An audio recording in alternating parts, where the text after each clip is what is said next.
They say sports is like a balm. Even in the worst of times, just look at your sports team. Maybe you'll feel better. But if you're in Pakistan, I wouldn't advise that. Their cricket team is in India for the World Cup, and so far things haven't clicked for them. They've lost 3 matches on the trot. First to India, the second to Australia, and the third to Afghanistan yesterday. And that last one was a stunning World Cup upset. Pakistan is ranked number 2 in the world. Afghanistan is ranked 9. So for them to beat Pakistan is massive. It was Afghanistan's first ever victory over their neighbor. And it wasn't just about the win, it was about how they won. A comprehensive victory by 8 wickets. The crowd in Chennai was ecstatic. In fact, that's been a feature of all Afghanistan matches. The Indian crowd has been right behind them. Whether it's turning up in Afghan colors, or holding up their flag, or cheering for every wicket. We've spoken about people-to-people relations between India and Afghanistan. Well, this is it. Plus, Afghanistan has been playing quality cricket. You see, most upsets are miracles. There's always 1 or 2 moments that swing the momentum, moments that you don't expect. But this match was not like that. Afghanistan dominated from ball 1. It never looked like they would lose. Now, we could dissect what went wrong for Pakistan. We could discuss the technicalities, but frankly, it's pointless because their former players are already doing it, and there is no way we can top them. Listen to this. हम चीखे मार रहे हैं show पे 3 हफ्ते से कि 2 साल से इनका फिटनेस टेस्ट नहीं हुआ. अब मैं लड़कों के इंडिविजुअल नाम लूं, इतने उनके मुंह हुए हैं. लगता है रोज कोई 8-8 किलो कढ़ाई खाते ने, निहारियां खाते ने. भाई कोई टेस्ट भी तो होना चाहिए. अब in professionally you guys are getting paid, playing for your country, and there has to be a certain criteria. Like I said, there is no topping that. So let's focus on the Afghanistan team instead. The country has been through a lot of trouble in the last couple of years. In 2021, the Taliban captured power. They turned the clock back to the late 20th century. No sports, no women's rights, no financial opportunities, nothing. Cricket was a bit of an exception. The women's team was completely stamped out. Most of the players now live in Australia, but the men's team somehow survived. The players are now based in the United Arab Emirates.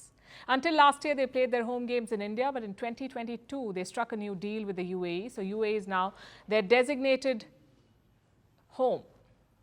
Every other team can play in front of their home crowd. They can host bilateral series, but Afghanistan cannot.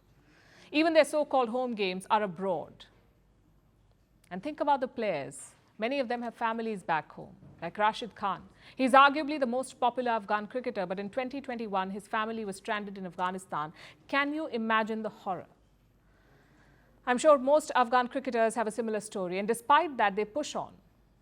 You heard Pakistani veterans mocking their team's fitness. You won't hear that about Afghanistan. Their players have put in the hard yards. They've combined talent with hard work, and now you see the results. Pakistan was actually Afghanistan's 2nd victory in this tournament. The first was against England, the defending ODI champions. Talk about historical revenge. These are 2 countries that shaped Afghanistan's history, and not in a good way. The English invaded Afghanistan in the 19th century. Pakistan created the Taliban. So I guess yesterday's win was sweet revenge. It also tells you how skilled this team is. These are not fluke performances. They have shown consistency. We keep hearing that cricket teams represent the hopes of their people, like here in India. We say the men in blue represent 1 billion hopes. But in Afghanistan, cricket may be their only hope. And that's a different level of pressure. You know your country is already suffering from the Taliban, from earthquakes, from poverty. So there is added pressure to do well, to give your people something to celebrate. It's a pressure that these players are mindful of. As you said, it does mean a lot back home to the people of our country. As you know, as we all know the situation back home, the earthquake also a few days ago hit, and there is not a lot of happiness in the country without cricket. So at least we have given them some moments of happiness tonight. Even the logistics is messed up. The Taliban fired the Afghan cricket board chief in 2021. The board is now controlled by the Taliban, yet the team plays under the old flag, the green, black and red one, not the Taliban's official flag.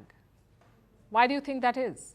Because even the Taliban recognizes the importance of this team. They're national heroes. After yesterday's result, the Taliban congratulated them. It said the victory showed Afghans can win in any field.